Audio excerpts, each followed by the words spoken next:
प्यारे बच्चों, सुप्रभात। आज हम कक्षा 8वीं विषय हिंदी व्याकरण पुस्तक गुलमोहर, उपविषय है पाठ 4 संधि, संक्षिप्त सार व गृह कार्य हल।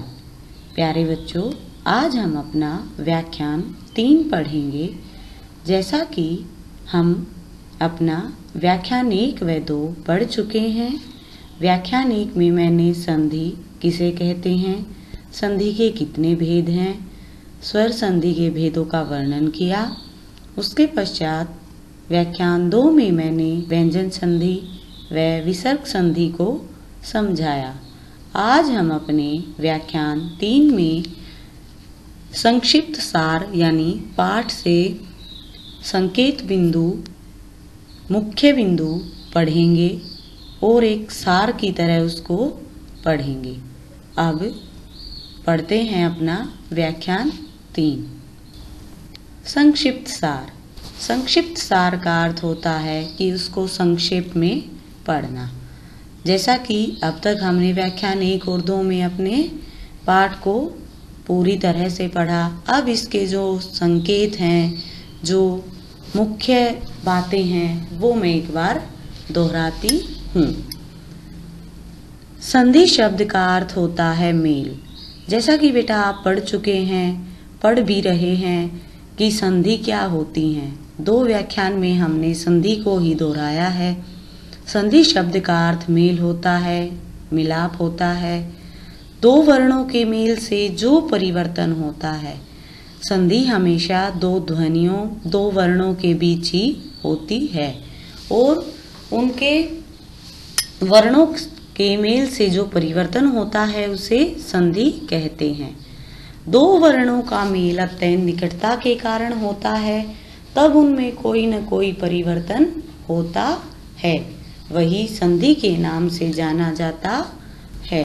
संधि विच्छेद। अब सबसे पहले संधि क्या होती है। संधि 2 वर्णों का मेल होता है, उनके मेल से जो परिवर्तन होता है उसे संधि कहते हैं। संधि विच्छेद 2 ध्वनियों के मेल को तो संधि कहते हैं।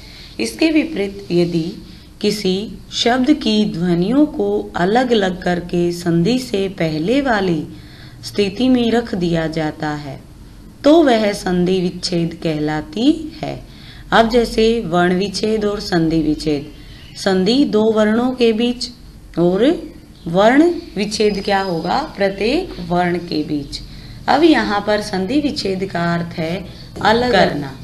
अब संधि करने से पहले आवश्यक बातें, अर्थात अब हमें क्या है कि जो हमने अपने व्याख्यान में पढ़ी थी, एक बार फिर से हम दोहराते हैं उनको कि संधि करने से पहले किन मुख्य बातों का ध्यान हमें रखना चाहिए। संधि केवल 2 ध्वनियों के बीच होती है, 2 शब्दों के बीच नहीं। क्या है, संधि हमेशा 2 ध्वनियों के बीच होती है, 2 शब्दों के बीच नहीं। अब शब्द बेटा कैसे, जैसे मैंने बताया कमल जमा आपने लिया कोई दूसरा और शब्द, कमल और राम आपने ले लिया। अब कमल और राम की संधि नहीं होगी, संधि होगी ल और र, यानी पहले वर्ण का अंतिम अक्षर और दूसरे वर्ण का पहला अक्षर।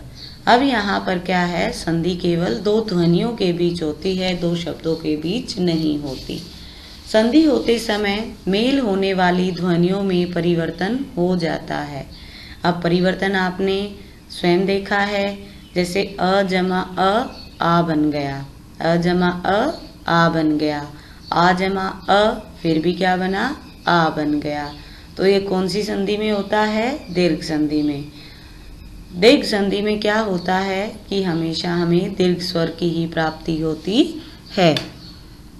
यह परिवर्तन संधि का परिणाम होता है, यानी जो बदलाव होगा वह संधि का ही परिणाम होगा।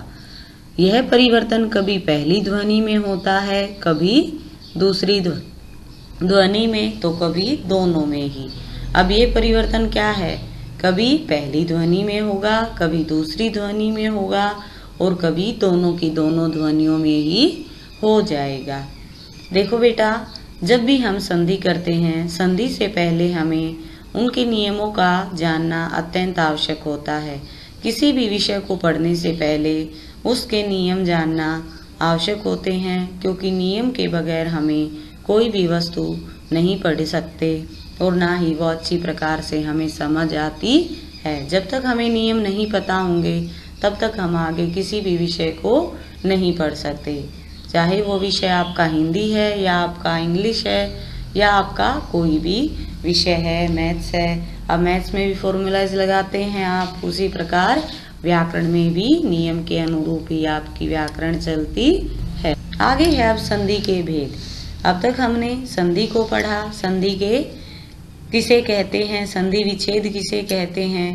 अब संधि के भेद। अब संधि के भी कितने भेद बताए हैं? 3 भेद बताए हैं। स्वर संधि, व्यंजन संधि, विसर्ग संधि। अब स्वर संधि किसे कहते हैं, व्यंजन संधि किसे कहते हैं और विसर्ग संधि किसे कहते हैं, इनका विस्तृत रूप आप पढ़ चुके हैं। अब आओ दोहराते हैं। स्वर संधि 2 स्वरों के मेल से किसी एक स्वर में या दोनों स्वरों में जो परिवर्तन होता है उसे स्वर संधि कहते हैं। अब यहाँ पर क्या है बेटा कि स्वर संधि क्या होगी? स्वर संधि हमेशा स्वर और स्वर के बीच ही होगी।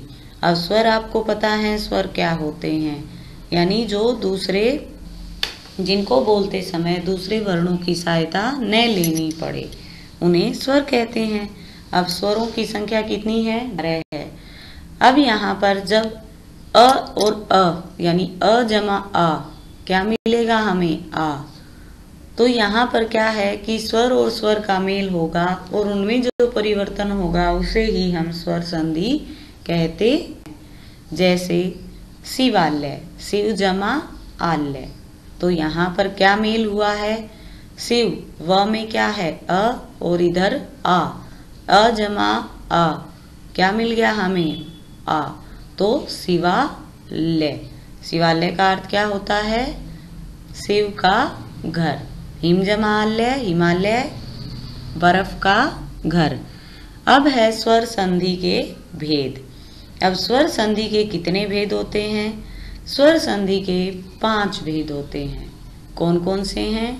दीर्घ संधि, गुण संधि, वृद्धि संधि, यण संधि और अयादि संधि। दीर्घ संधि, गुण संधि, वृद्धि संधि, यण संधि और अयादि संधि। अब सबसे पहले दीर्घ संधि। अब दीर्घ संधि का क्या है कि हमें हमेशा दीर्घ स्वर ही प्राप्त होंगे। अब इसकी परिभाषा क्या होगी? जब हार्श्व या दीर्घ अ, ई, उ स्वरों के बाद क्रमशः हार्श्व या दीर्घ अ, ई, उ स्वर आते हैं। जब हार्श्व या दीर्घ अ, ई, उ स्वरों के साथ के बाद क्रमशः हार्श्व या दीर्घ अ, ई, उ स्वर आते हैं तो वे परस्पर मिलकर दीर्घ स्वर आ, ई, उ में बदल जाते हैं। इस तरह की संधि को दीर्घ संधि कहते हैं। बेटा जैसा कि परिभाषा है, परिभाषा के अनुरूप ही दीर्घ संधि होती है। जब हम हर स्वर के साथ हर स्वर को भी मिलाते हैं तो भी हमें दीर्घ स्वर की ही प्राप्ति होती है। ए जमा ए मिलेगा तब भी हमें आ ही मिलेगा, ई जमा ई मिलेगी तब भी हमें ई मिलेगी, उ जमा उ मिलेगा तब भी हमें उ ही मिलेगा, यानी क्या मिलेगा? हमेशा दीर्घ स्वर ही मिलेगा। दूसरी संधि है गुण संधि। ए, आ स्वरों के बाद यदि हार्श्व या दीर्घ ई, उ अथवा री स्वर आते हैं, क्या है? ए, आ स्वरों के बाद यदि हार्श्व या दीर्घ ई, उ अथवा री स्वर आते हैं तो उनके स्थान पर क्रमशः ए, आ तथा अर हो जाता है। अब क्या है कि जब ये स्वर आएंगे तो री के स्थान पर क्या हो जाएगा? आर आ जाएगा और ए, आ स्वरों के बाद क्या हो जाएगा? ई, उ आएंगे तो ए हो जाएगा। इसी को गुण संधि कहते हैं। अब यहाँ पर उदाहरण जैसे अ, आ जमा ई, तो हमें ए मिलेगा। अब जैसे अ जमा ई, ए की प्राप्ति है तो देव जमा इंद्र, क्या बन गया? देवेंद्र। अब सप्त जमा ऋषि, सप्तर्षि। अगला है वृद्धि संधि। अब वृद्धि संधि में क्या होगा कि गुण संधि में हमेशा हमें ए और ओ की प्राप्ति होती है, लेकिन यहाँ पर हमें हमेशा ऐ और औ की ही प्राप्ति होगी। वृद्धि संधि में हमेशा ऐ और औ की ही प्राप्ति होती है। अब परिभाषा क्या है? जब ए या आ के बाद ए ऐ स्वर आते हैं तो मिलकर ऐ हो जाते हैं। अब क्या है? जब ए या आ के बाद ए ऐ स्वर आते हैं तो मिलकर ऐ हो जाते हैं, और ओ औ स्वर आते हैं तो औ हो जाता है। इसे वृद्धि संधि कहते हैं। अब यहाँ पर ए आएगा तब भी हमारा ऐ मिलेगा, ओ आएगा तब भी हमारा औ मिलेगा। जैसे हितैषी, हित जमा एषी, हितैषी, हित जमा एषी। अगला है यण संधि। जब ई के बाद इन दोनों से भिन्न कोई भी स्वर हो तो ई का यह हो जाता है। ऊ के बाद इससे भिन्न कोई भी स्वर हो तो ऊ का व हो जाता है, तथा री के बाद री से भिन्न कोई स्वर हो तो री का र हो जाता है, तब यण संधि होती है। अब यहाँ पर क्या है कि ई का यह हो जाएगा, ऊ का क्या हो जाएगा? व हो जाएगा, और री के बाद कोई अलग स्वर आएगा तो र हो जाएगा। अब तक हमने तीनों संधियों में अ का स्थान आगे रखा, लेकिन यहाँ पर ई जमा अ तो हमारा य बनेगा। यहाँ पर बेटा अ का स्थान बाद में आता है। उदाहरण है ई जमा अ य, यदि जमा अपि यद्यपि, यदि जमा अपि यद्यपि। अगली संधि है अयादि संधि। ए ऐ तथा ओ औ के बाद यदि इनसे अलग कोई स्वर आता है तो ए का ऐ का ऐ, ओ का औ तथा औ का आव हो जाता है, तब अयादि संधि होती है। जैसे नयन, ने जमा अन, यहाँ पर ए का ऐ हो गया। बेटा हमने संधि स्वर संधि के 5 भेदों को पढ़ा। इसके पश्चात अब हम व्यंजन संधि देखते हैं। व्यंजन संधि जब किसी भी व्यंजन ध्वनि के बाद कोई भी स्वर या व्यंजन आता है और दोनों के मेल से जो परिवर्तन होता है उसे व्यंजन संधि कहते हैं। यहाँ पर अब तक हमने स्वर संधि में स्वर और स्वर का मेल पढ़ा। स्वर का स्वर के साथ मेल हुआ, मेल होने से उनमें परिवर्तन हुआ, लेकिन व्यंजन संधि में स्वर का व्यंजन के साथ और व्यंजन का व्यंजन से भी मेल होता है। ये आपकी व्यंजन संधि होती है। उदाहरण है जगत जमा अम्बा, जगदम्बा, त का द में हो गया, सत जमा मार्ग, सन्मार्ग, त का न में हो गया। अर्थात नियम क्या था? जो कवर्ग हैं वो तीसरे व्यंजन में बदल जाएंगे। अगला है विसर्ग संधि। विसर्ग संधि के बाद स्वर या व्यंजन आने से विसर्ग में जो परिवर्तन होता है, विसर्ग संधि के बाद स्वर या व्यंजन आने से विसर्ग में जो परिवर्तन होता है उसे विसर्ग संधि कहते हैं। जैसे मनः जमा बल, मनोबल, नमः जमा कार, नमस्कार। अब यहाँ पर न के बाद यानी विसर्ग आया, क्या है? विसर्ग का क्या हो गया? ओ में परिवर्तन हो गया। फिर विसर्ग आया और फिर क्या हो गया? श में परिवर्तन हो गया। ये सब नियम हम अपने व्याख्यान 2 में पढ़ चुके हैं। आगे है अब हमारा गृह कार्य हल। व्याख्यान 2 के गृह कार्य हल को अब हम जानेंगे। प्यारे बच्चों, अब तक हमने पाठ का संक्षिप्त सार पढ़ा। संक्षिप्त सार के उपरांत अब हम व्याख्यान 2 के गृह कार्य हल की जांच करेंगे। आइए पढ़ते हैं। पहला प्रश्न था, व्यंजन संधि किसे कहते हैं? उदाहरण सहित लिखिए। जब किसी भी व्यंजन ध्वनि के बाद कोई स्वर या व्यंजन आता है और दोनों के मेल से जो परिवर्तन होता है उसे व्यंजन संधि कहते हैं। जैसे जगत जमा अम्बा, जगदम्बा। दूसरा है, विसर्ग संधि किसे कहते हैं? उदाहरण सहित लिखिए। विसर्ग संधि के बाद स्वर या व्यंजन आने से विसर्ग में जो परिवर्तन होता है उसे विसर्ग संधि कहते हैं। जैसे मनः जमा बल, मनोबल। मनः जमा हार, मनोहर। नमः जमा कार, नमस्कार। ऐसे और भी अनेक उदाहरण हैं। अब हम अपना अगला प्रश्न करते हैं। प्रश्न 3 है, सही कथन पर सही व गलत के सामने गलत लिखिए।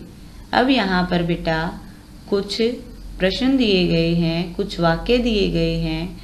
उन वाक्यों के सामने जो वाक्य हमारा सही है, सही के सामने हमने सही लिखना है व गलत के सामने हमें गलत लिखना है। पहला वाक्य है, संधि का अर्थ है दो स्वरों के मेल से होने वाला परिवर्तन। अब तक आपने अपने पाठ को अच्छे प्रकार से पढ़ लिया। अब इसका जवाब देने में बिल्कुल भी परेशानी नहीं होनी चाहिए। संधि का अर्थ है दो स्वरों के मेल से होने वाला परिवर्तन। बिल्कुल सही जवाब है। 2 है, संधि विच्छेद में ध्वनियों को अलग अलग कर संधि से पूर्व की स्थिति में रख देते हैं। क्या है? संधि विच्छेद में ध्वनियों को अलग अलग कर संधि से पूर्व की स्थिति में रख देते हैं।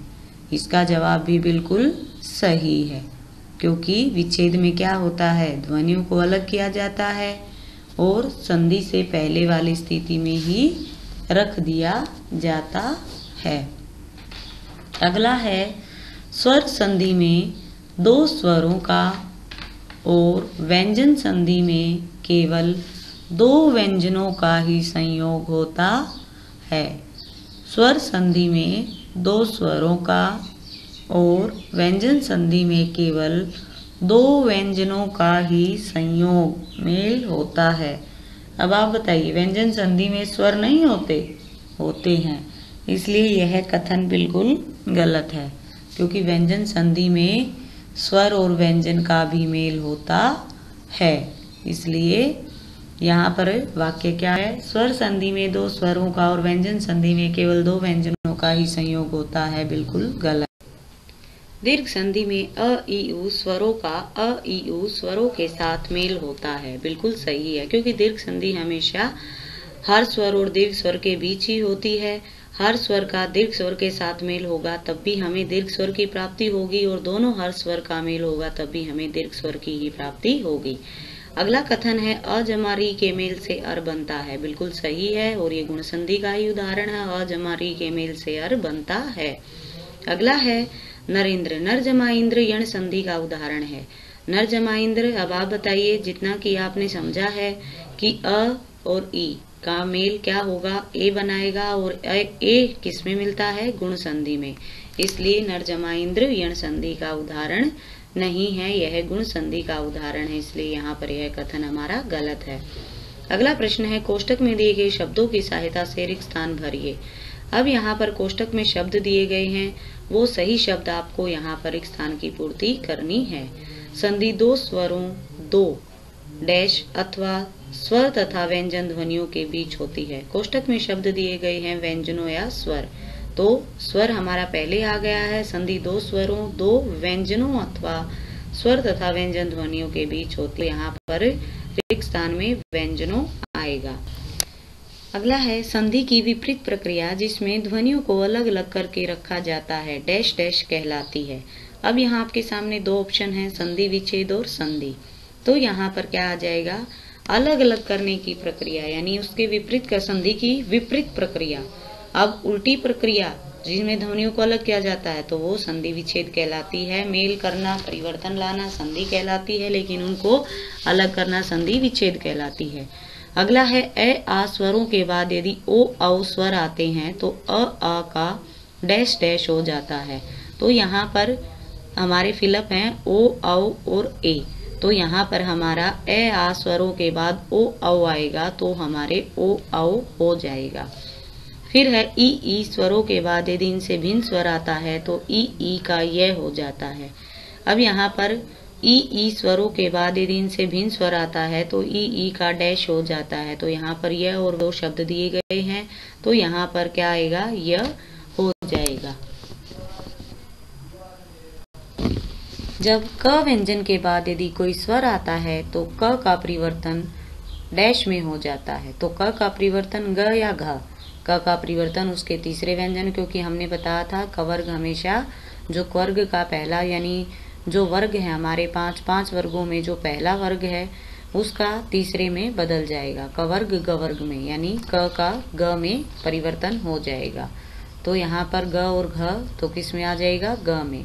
म अनुस्वार के बाद यह र ल व व्यंजन आते हैं तो म का परिवर्तन डैश में हो जाता है, अनुस्वार या अनुनासिक। तो म का परिवर्तन अनुस्वार में हो जाता है। क्या है, म अनुस्वार के बाद यह र ल व व्यंजन आते हैं तो म का परिवर्तन डैश में हो जाता है। ऑप्शन में है अनुस्वार और अनुनासिक। तो आपको यहाँ पर किस में हो जाएगा, मैं का परिवर्तन अनुस्वार में हो जाएगा। अगला है निम्नलिखित संधि विच्छेद शब्दों को संधिस्थ करके लिखिए। पहला शब्द है पुरुष जमा अर्थी, पुरुषार्थी, क्योंकि अ जमा अ क्या बन गया, आ। मनह जमा हर, मनोहर।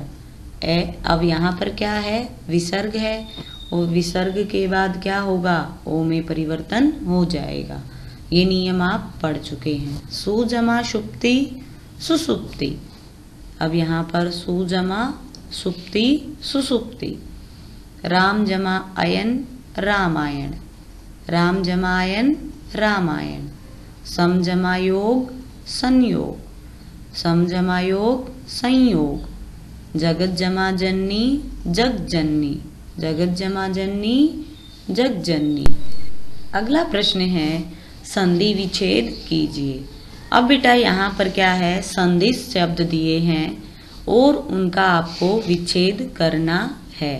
पहले प्रश्न में हमने क्या किया था कि संधि विच्छेद शब्द दिए गए थे, उनको संधिस्थ करके लिखना था।